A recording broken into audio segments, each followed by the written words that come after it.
Olá pessoal, eu resolvi fazer um pequeno vídeo para dar uma explicada para o pessoal da área técnica, da área de segurança, a respeito dessa tela de análise de riscos, que teve algumas mudanças aqui de acordo com o que a NR1 está pedindo lá no PGR, porque eles vão pedir um plano de ação, né?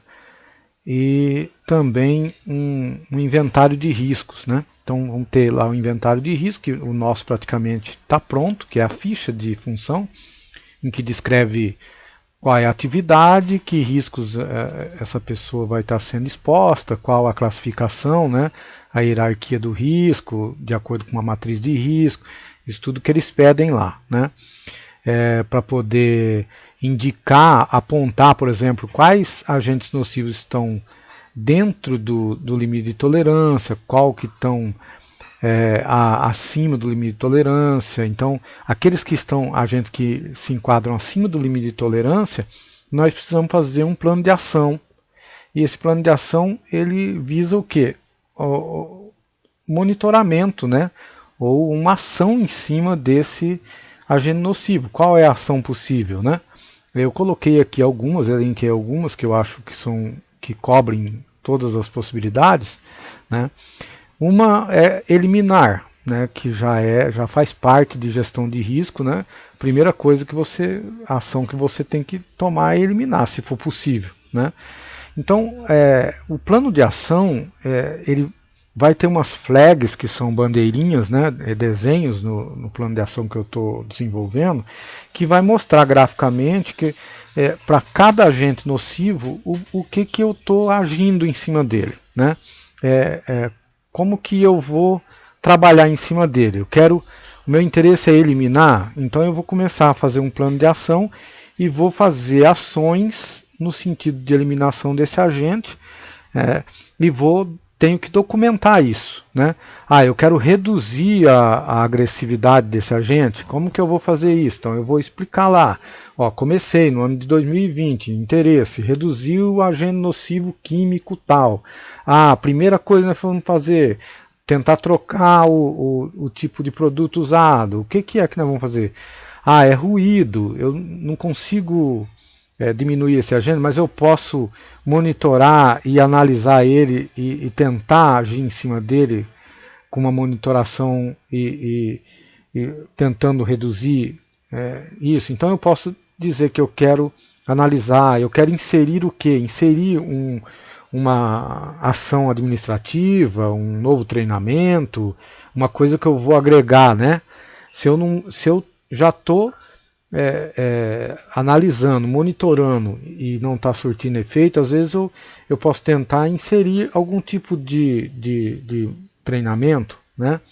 Alguma ação administrativa, rotação, né? Então eu vou inserir isso, né? Pausas no trabalho, né?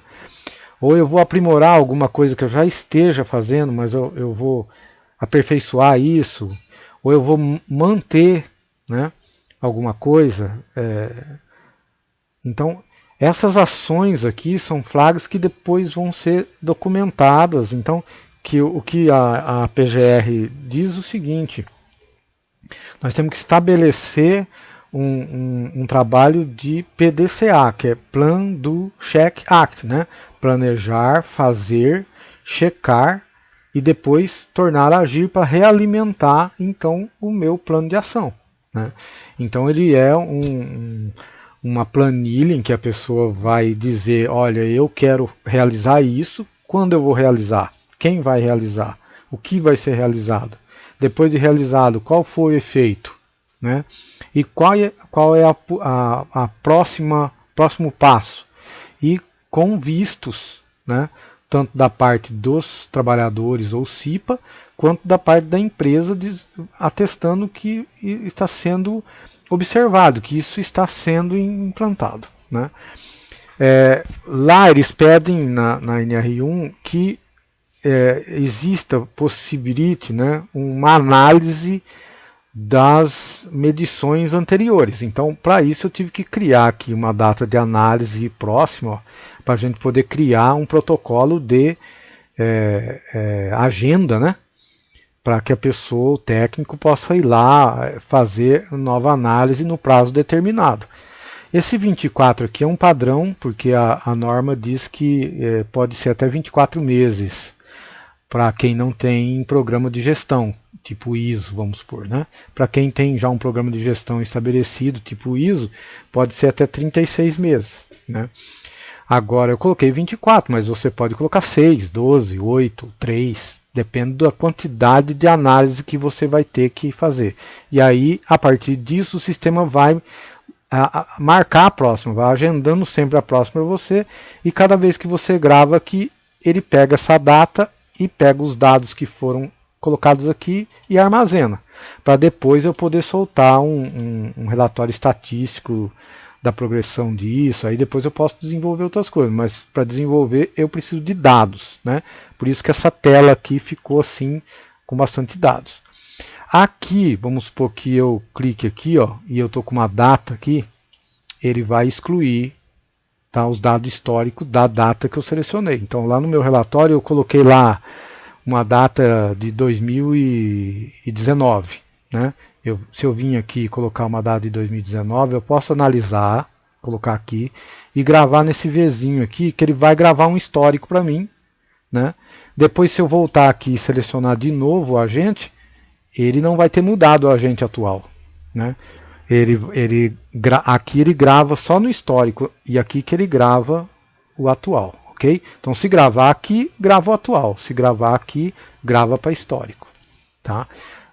Aqui eu posso abrir uma análise, se eu tiver claro, aqui não tem nenhum, mas se eu já gravei uma data anterior, eu posso buscar ela por aqui e jogar ela na tela, né? Como é que essa análise aqui funciona? Vamos supor que essa postura sentada por longos períodos, né? Eu vou vir aqui, ela não é quantitativa, não tenho como ter um equipamento para ver essa postura sentada se ela é boa ou má, mas eu tenho uma análise qualitativa. Como que ela é? Qual é a gravidade desse período de ficar sentado por longos períodos? Ela é cumulativa, ela é leve? Ó, vendo? Ele muda aqui a classificação, ok? Então vamos supor que eu diga que é leve. Quando ele joga leve aqui, ele joga um grau hierárquico 2 e a análise qualitativa bate em 4. Quando ela faz isso, automaticamente esse grau de exposição se age sozinho, quer ver? Ó? Eu vou colocar abaixo aqui, ele troca de cor, tá vendo? Mas assim que eu venho aqui, ó, e faço assim, ó, e vou analisar, vamos supor aqui, ó, eu estou analisando, estava em 1. Aí ele colocou tolerável. Ó. Agora, se eu colocar leve, ó, ele muda. Porque ele dá uma dica para mim e fala, opa, se ele está nessa hierarquia aqui, ele deve estar em nível de ação. Porque ele já está em 4, ele passou do meio aqui da análise qualitativa. Eu posso falar assim, não, eu acho que é tolerável, então eu posso vir aqui e mudar, ok? Mas ele sempre vai dar essa dica, e você pode usar o seu escrutínio, né, sua decisão como técnico para dizer que não, é baixo, e gravar, beleza, tranquilo. Mas quando você vem analisar aqui, ele vai jogar lá, ó. E aí você pode voltar o nível que você achar adequado. Mas no grau hierárquico 3, né, ele já está colocando que é nível de tolerância. Okay? Porque ele já está aqui em cima no qualitativo. Ó.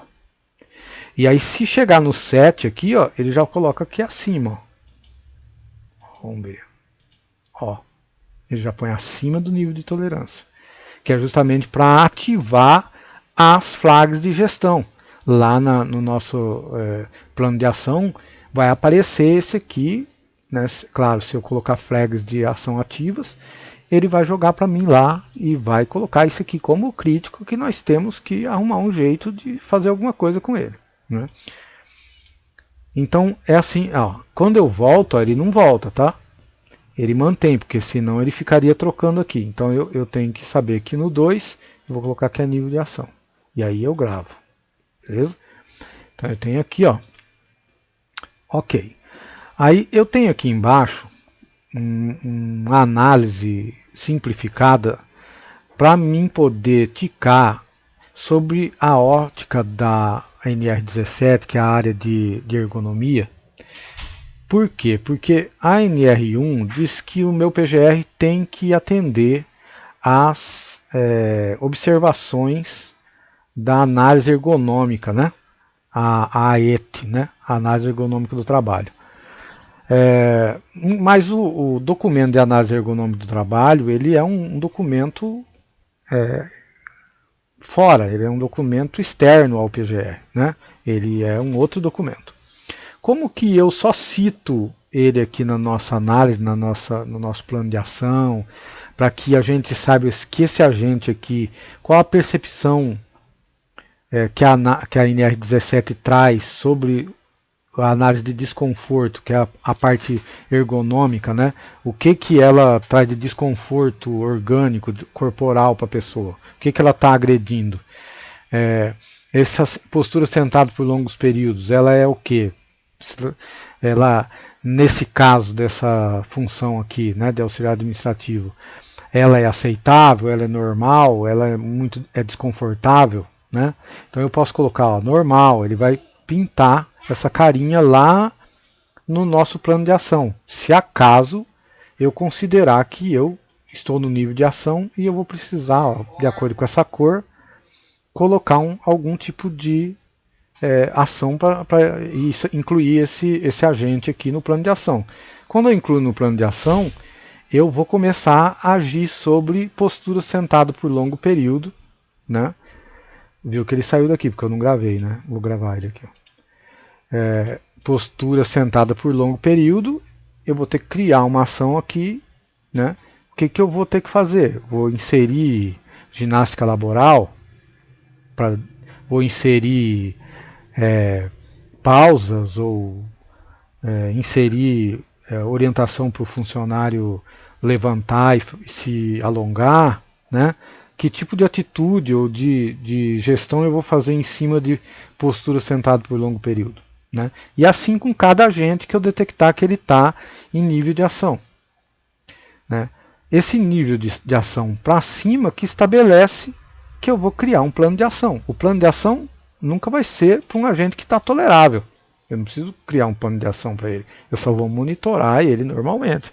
Agora, a partir do momento que ele está em nível de ação, eu tenho que criar algum tipo de gestão ativa, nem que seja para monitoramento mais constante.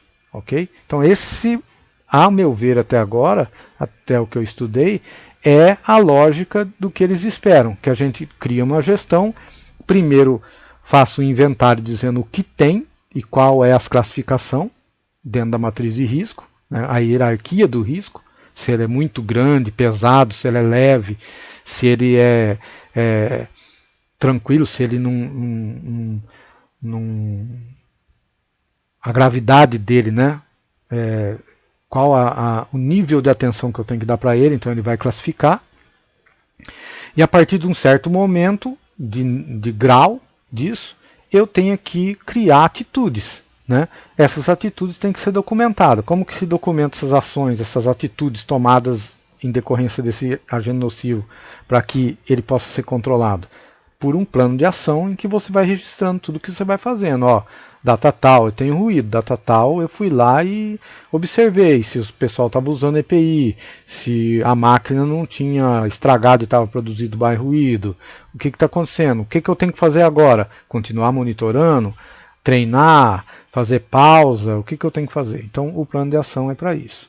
Então, tendo os dados aqui, é que eu vou começar já a desenvolver os relatórios para poder gerenciar essas próximas medições, né? Próximas análises, os planos de ação que tem que ser feito, e o PDCA, né? Que é um ciclo em que um alimenta o outro. O final do ciclo alimenta o início do ciclo de novo e aí continua, ok? Caso alguém tenha dúvidas específicas sobre algum assunto, entre em contato pelo WhatsApp. Por enquanto é só. Até mais.